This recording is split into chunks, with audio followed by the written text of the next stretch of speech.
Assalamualaikum dan salam sejahtera semua. Okey, tadi kita dah tengok bagaimana cara untuk menganalisis data kuantitatif, iaitu data deskriptif yang telah diterangkan secara terperinci oleh Dr. Kamarudin. Okey, sekarang saya akan tambah sedikit bagaimana pula untuk kita analisis data kuantitatif juga, iaitu tapi dari segi data inferensi, yang mana saya akan fokus kepada ujian T ataupun lebih dikenali sebagai T-test. Okey, sebelum tu saya perkenalkan diri saya dululah. Saya Dr. Aizul Farid bin Mansur. Sekarang ni bertugas di IPG kampus Darul Aman.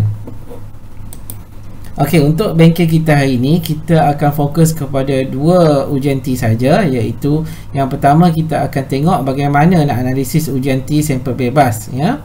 Yang kedua kita akan teruskan kepada ujian T sampel berpasangan. Kita teruskan kepada ujian T sampel bebas. Okey, ujian T sampel bebas. Okey, setiap kajian dan juga atau pendidikan yang kita nak lakukan perlulah mempunyai objektif kajian, soalan kajian dan juga hipotesis. Okey, yang terus sekarang ni di Microsoft Word ni adalah panduan untuk kita menulis objektif kajian, soalan kajian dan juga hipotesis kajian berdasarkan analisis yang kita akan laksanakan, iaitu ujian T sampel bebas. Okey, kita tengok objektif kajiannya. Okey, ini adalah panduan saja, ya. Cikgu-cikgu semua boleh ubah mengikut kesesuaian kajian cikgu.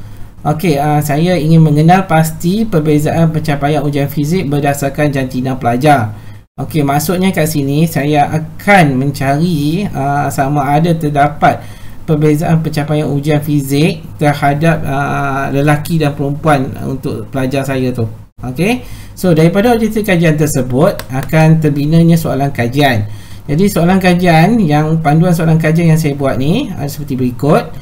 Adakah terdapat perbezaan yang signifikan bagi pencapaian ujian fizik berdasarkan jantina pelajar? Okey. Dan daripada soalan kajian ni kita boleh membina hipotesis kajian, iaitu hipotesis null. Kita boleh buat panduan seperti berikut. Tidak terdapat perbezaan yang signifikan bagi pencapaian ujian fizik berdasarkan jantina pelajar. Okey, yang ni semua panduan saya merujuk kepada buku Julie Pallen, ya. Untuk sebelum kita nak analisis ujian T sampel bebas ni.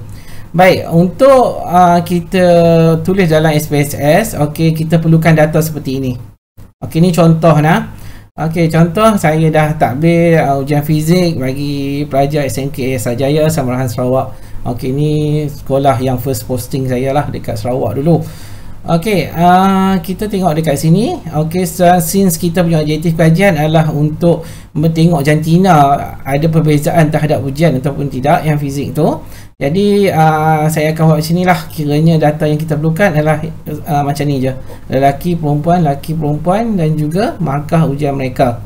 Alright. So kita buka SPSS. Sama juga macam cara yang Dr. K ajar sebelum ni. Okey, kita tengok dekat variable view. Dan yang first kali of course kita akan buat ID lah. ID kita then text enter. Yang ni type kita tak payah ubah, ambil numeric je. Ni kita memang 8 pun tak payah ubah, tak perlu apa-apa perubahan. Okey, decimal ni saya rasa kita tukar kepada kosong untuk senang calculation nanti. Label ikut kesukaan cikgu-cikgu, sama ada nak repeat yang kita tulis ID ni ataupun nak tulis nama ke. Okey lah, ikutlah suka. Tapi saya tak tulis pun tak apa, tak masalah, ya. Okey, value ni tak ada apa-apa, jangan isi apa-apa. Okey, missing pun kita just ignore je. Column 8. Okey, align pun tak apalah, duduk yang belah kanan.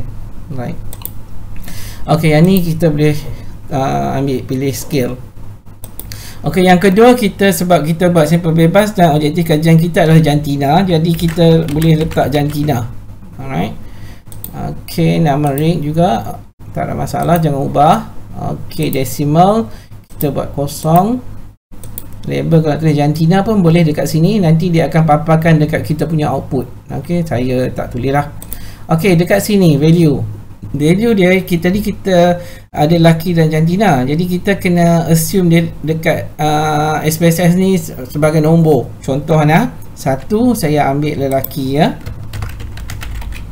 dan klik add, dan dia akan masuk ke sini. Okey, yang kedua pula kita ambil perempuan, dan terus kita add di sini dan klik OK. Okey, ini untuk jantina ya, sebab kita ada dua group yang untuk kita ni. Okey, untuk missing tak apa, kita biarkan, tak perlu ubah apa-apa. Column pun 8, align tak payah ubah juga, biarkan dia tulis right tu. Yang ni sebab kita tak boleh nak kira, sebab kalau kira pun nanti mana ada 1.2 1.3 kan untuk tahu laki ke perempuan. Okay, so kita ambil nominal, yang ni jantina, and then yang tu of course lah kita punya markah ujian fizik tadi. Okay, sini pun saya ambil balik kosong. Okay, value saya tak tulis apa-apa sebab kita akan tulis markah nanti. Okay, ni missing pun tak ada masalah. Okay, column. Okay, yang lain pun tak ada, yang ni je tukar scale. Okay, so kita dah siap untuk variable view. Jadi kita pergi kat data view. Okay, nampak tuan-tuan dan puan-puan, ada ID, jantina dan juga markah. Baik, kita patah balik kepada data kita tadi ya cikgu-cikgu. Ok, sekarang kita ada lelaki, perempuan. Susahlah, kita tak boleh copy and paste dekat SPSS tu yang kita nak tunjuk kata SPSS tak akan assign ni perkataan. Alright, so kita kena tukar dulu kepada bilangan ataupun nombor ya. Ok, tak apa, saya tambah dulu dia punya ni, kita insert, pergi belah kanan. Ok, so lelaki tadi kita assume kata 1 kan, perempuan 2, 1. Allah. Ok, jadi kita isi je lelaki 1. Kalau cikgu nak isi terus dekat SPSS pun tak apa, tak ada masalah ya. Saya buat cara cepat sikit, tak perlu isi satu persatu. Sekejap lagi saya copy paste je. Ok, kita ada 30 pelajar. Baik, saya copy dulu. Ok, ni untuk ID kita lah. Ok, ni ID, kita right click, kita klik paste. Ok, baik, cukup 30 kan. Ok, so kita ambil jantina dan juga markah. So, kita pergi balik kepada data kita tadi, ambil copy dan juga kita paste dekat sini macam tadi juga. Right click, lepas tu kita paste. Ok, settle kita punya data untuk analisis.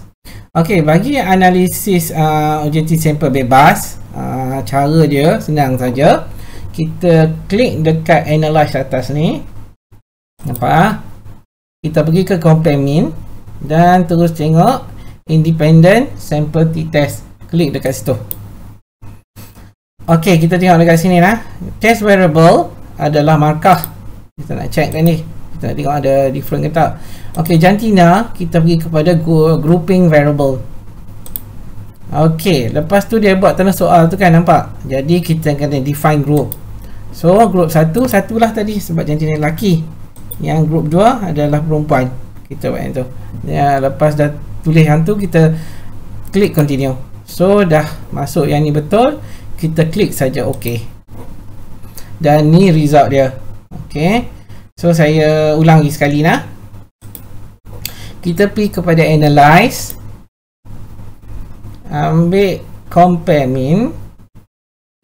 Lepas compare mean, kita pergi ke independent sample t-test. Ok, klik dekat independent sample t-test. Ok, saya ni balik. Ok, so markah yang untuk kita nak kira yang skill ni pasti masuk dekat test variable. Lepas tu yang grouping variable kita masukkan jantina dekat sini. Jadi dia ada tanda soal kan, yang kita kena define group. Okey, ni dah define group 1, satulah iaitu lelaki, group 2 perempuan, iaitu kita buat 2 lah. Okey. Jadi kita klik OK. Baik, ini kita punya keputusan. Okey, dah dapat keputusan. Cara kita nak tengok adalah dekat sini, significant figure ni. Yang ni kita akan tengok dulu, Lewin test for equality of variance. Jadi kita tahu bahawa ujian T sampel bebas ni yang dekat Lewin test ni mestilah melebihi 0.05. So kita dah tengok dekat sini significant dia lebih lah kan. Jadi kita buat andaian bahawa dia mematuhi lah kehomogenan yang varian yang kita laksanakan ya. So dekat sini kita dah tahu yang ni mematuhi, jadi kita akan guna ni yang equal ni, yang equal variant assume. So kita akan guna yang ni lah datanya. Okey, sekiranya yang dapat dekat sini adalah kurang daripada 0.05, contohnya value yang dekat sini ni, dekat Lewin test for equality of variance ni, dia bagi 0.01. So kira dapat kurang daripada 0.05. Jadi jangan risau, kita boleh juga guna data yang sama, cuma kita terpaksa guna ni data yang bawah ni, yang second ni, untuk kita interpret. Okay, so cara nak interpret dia, kita perlu gunakan dua-dua data ni. Okay, mean dia dengan juga sisihan PY ya, standard deviation sisihan PY. Kita akan tulis dekat interpretation kita macam ni. Okey, saya naikkan sikit. Terdapat perbezaan yang saya minta maaf lah, yang tu yang sampel berpasangan. Okey, ini yang kita akan buat, iaitu interpretasi dia.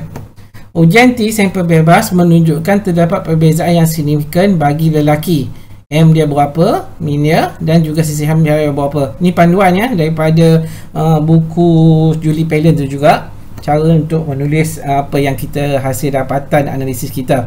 Dan perempuan M berapa, dan min lah, ni min, dan juga sisihan PY berapa. Okey, T dia berapa, ini degree of freedom, dan juga nilai T sama ada kurang ataupun lebih. Okey, kita akan tengok dekat sini M berapa, sisihan PY berapa untuk lelaki. So tadi kita dah tengok keputusan lelaki berapa, min dia 70.07. Jadi kita boleh letak kat situ lah, 70.07.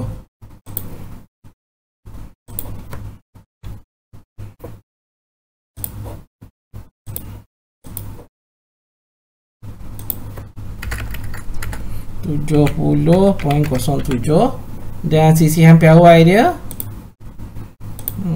adalah 5.994. Jadi kita ambil 2 titik peluhan 5.99 lah. Cikgu boleh tulis kat sini lah,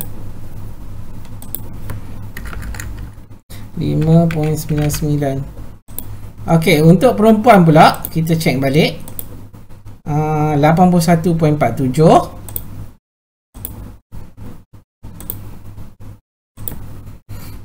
81.47 ya, 81.47.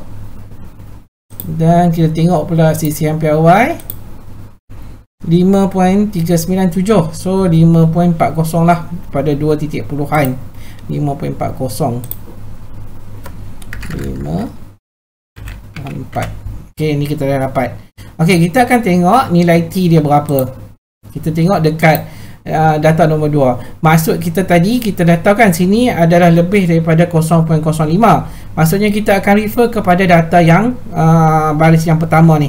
Jadi kita tahu T negatif 5.47. Sebab ni 4, 2 titik peluhan, jadi negatif 5.47. Alright, negatif 5.47. Okey, tulis kat sini negatif 5.47. Okey, ini adalah nilai degree of freedom tu. Kita tengok balik tadi DF dia, sebab kita baris yang pertama bukan tengok baris kedua. Jadi 28 ya, 28. Jadi letak dekat sini 28. Okey, kita nak tengok P kurang ke lebih daripada 0.05. Okey, ni kita tengok dekat sini lah, significant to tail. So dia kurang daripada 0.05, alright, sebab dia 0.00 ya. Jadi okey, inilah betul. Okey, so kalau dia kurang, jadi kita boleh tulis dekat sini juga, keputusan ini menolak hipotesis null. Ini menunjukkan terdapat perbezaan pencapaian fizik berdasarkan jantingan pelajar. Jadi pelajar lelaki dan perempuan terdapat perbezaan lah ujian keputusan fizik dia orang. Okey, dan melalui interpretasi tersebut kita boleh buat kesimpulan bahawa hipotesis null ditolak. Ini menunjukkan terdapat perbezaan pencapaian ujian fizik berdasarkan jantina di SMK Asrajaya. Sebab sebelum tadi kita bagi data adalah nama sekolah kita kan. Jadi cikgu-cikgu boleh letak sendirilah nama sekolah-sekolah yang cikgu buat kajian ya. Okey, itu untuk ujian T sampel bebas. Kita teruskan semula. Ya.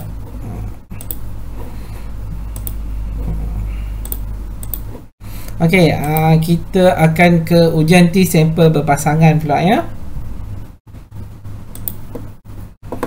Okey, sama macam tadi juga ujian T sampel bebas, akan T sampel berpasangan juga mempunyai objektif kajian tersendiri dan juga soalan kajian dan juga hipotesis kajian.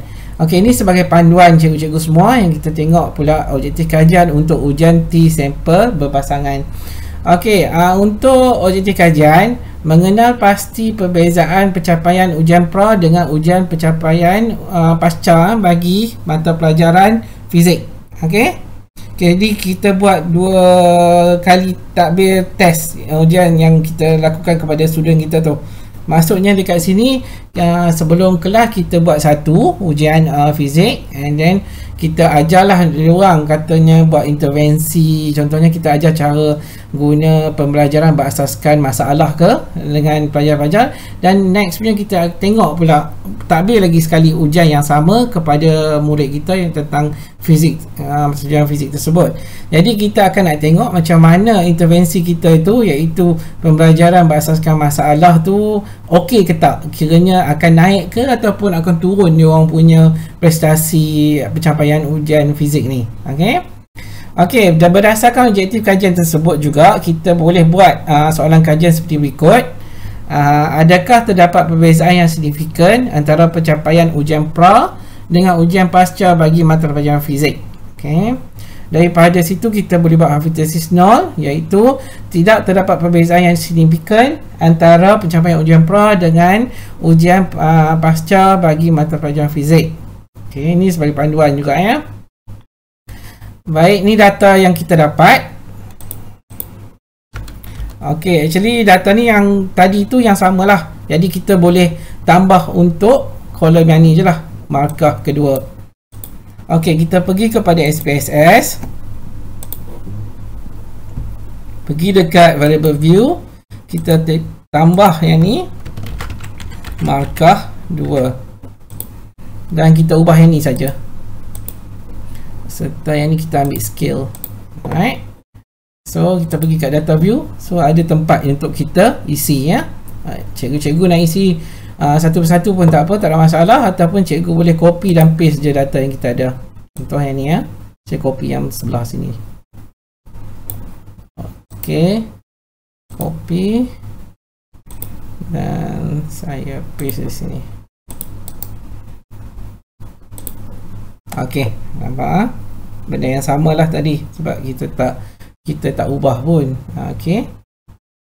Okey, kalau cikgu ubah kedudukan untuk tu, terpaksa cikgu copy and paste semualah. Maksud saya dekat sini, kiranya nombor 10 ni duduk dekat nombor 17, nombor 17 duduk nombor 10. Jadi cikgu kena buat balik semua. Tapi saya tak ubah. Okey. Jadi orang yang sama jugalah, kiranya yang nombor 1 ni ambil ujian nombor 1 dan juga ambil ujian yang nombor 2 seperti yang sebelum ni ya, dekat kita punya data SPSS.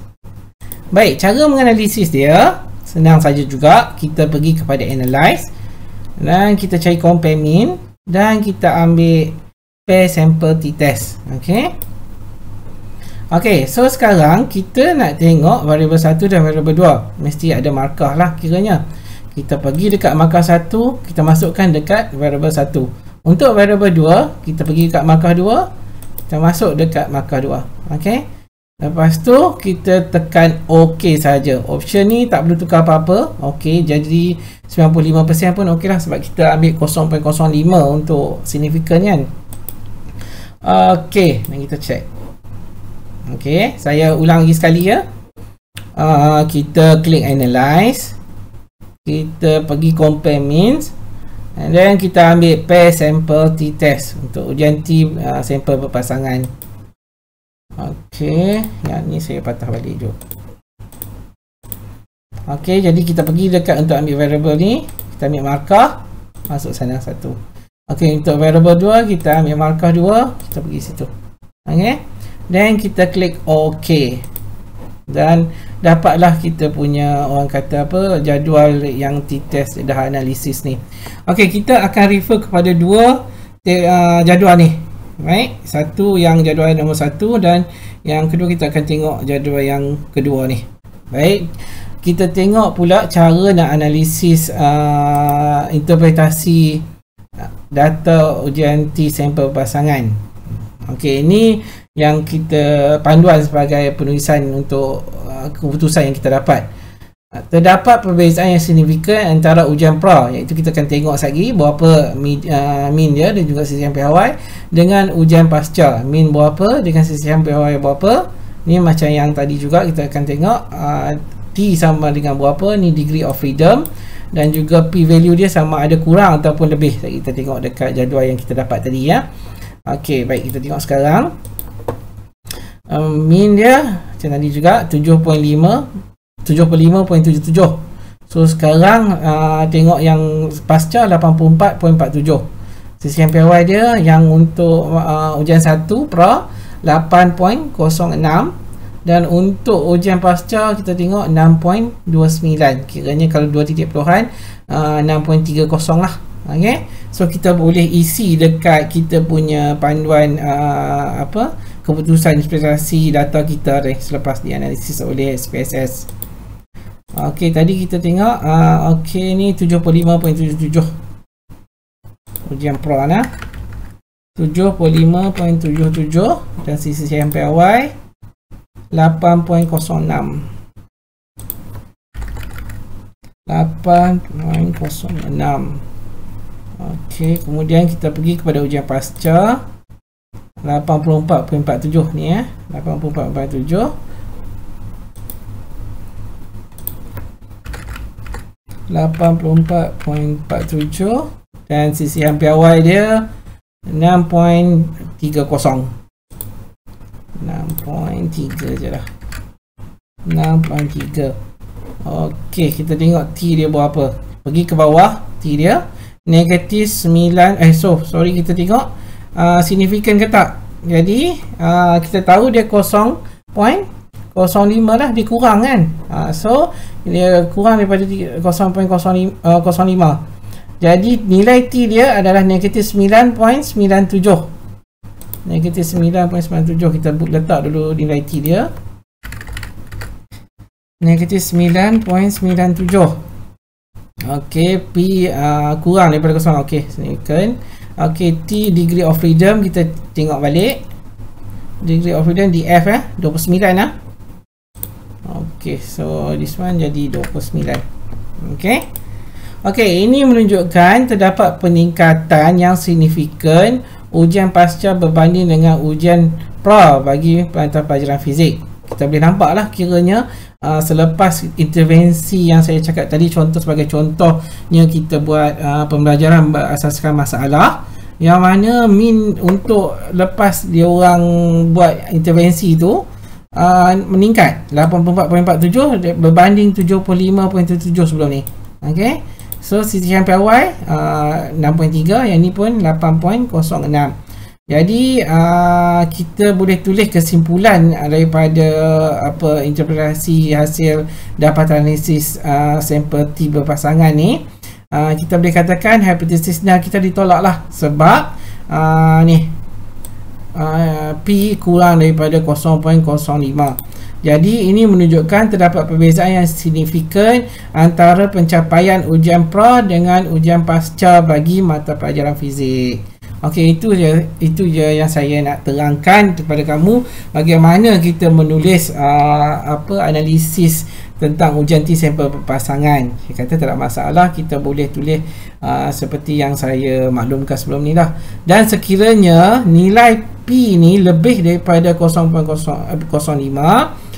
jadi lebih pada 0.05, ya, jadi kita boleh kata hipotesis null gagal ditolak lah. Okey, gagal ditolak, dan ini menunjukkan tidak terdapat perbezaan yang signifikan antara pencapaian ujian pra dengan ujian pasca bagi mata pelajaran fizik. Maksudnya intervensi kita tu bukan gagal ya. Intervensi kita tu tak ada apa-apa efek pun dekat pelajar kita tu. Jadi sama ada kita buat intervensi tu, kira pelajar kita sama je dia punya, orang kata, pemahaman dia, sama ada intervensi ke tak ataupun tak ada intervensi, dia orang masih lagi faham. Okey, itu yang maksud kalau ni lebih daripada 0.05. Alright.